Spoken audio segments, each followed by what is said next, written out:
Please direct your attention to our purpose of the day. Our purpose, our content purpose, the math that we're going to be looking into is we're going to be familiarizing ourselves with the behavior of quadratic functions, okay? By learning to identify key components of their graphs. These functions have a lot of neat features, and we have to learn where certain things are happening on their graphs, what they look like, what their behavior is, and what different key components signify about the function that they represent. Our language purpose today is to attend to precision. That's one of our mathematical practices. We're going to be attending to precision when identifying key language from a text. That text is our task.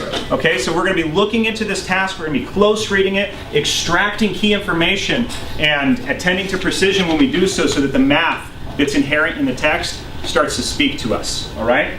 Our social purpose of the day is to collaborate with our groups to make sense of a real-world problem, that's our task, and persevere in solving it. That is, again, in line with mathematical practice number 1. And so yesterday you primarily did research to get started, and today we're going to kind of shift the focus. So our content purpose is the same today. It is to distinguish the significance of the functions of organelles found in cells. For our language purpose today, we are going to be justifying with evidence. That's the important part. Yesterday you did research. We're going to use that evidence today in order to explain why your organelle is the most important organelle for the cell. And then lastly, socially, what we've been working on as a class is trying to maintain a productive, maintain that focused learning environment. We're going to be continuing to describe the major events of the French Revolution in our storybooks.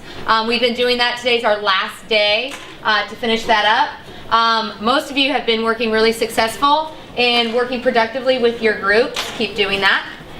And lastly, some of you are finishing the last few pages of writing with specific vocabulary as a storybook. So that's what we're going to be doing today. So today we're going to look at this piece 11 again. And I know we've read it before, but not looking at the character.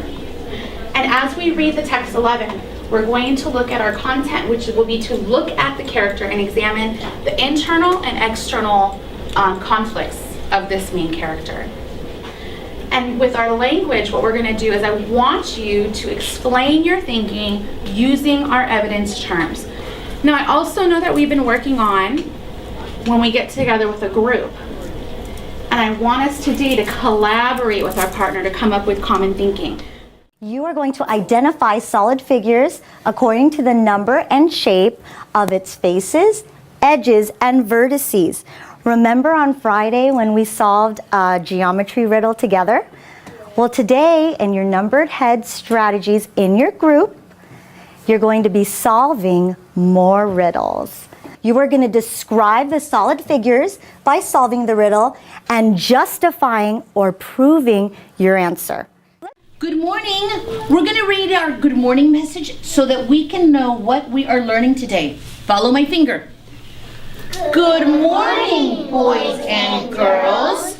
Today we will continue learning from non-fiction texts. Boys and girls, we've been reading so much non-fiction text these last few weeks. Non-fiction books give us information. And we've been learning about text features to know what the main idea is, right? Let me tell you, Cameron, what we're learning today. My turn. Follow my finger. Just listen. We will ask and answer questions about details in text. So we've been learning about that main idea. We're going to pull out information when we read our books today.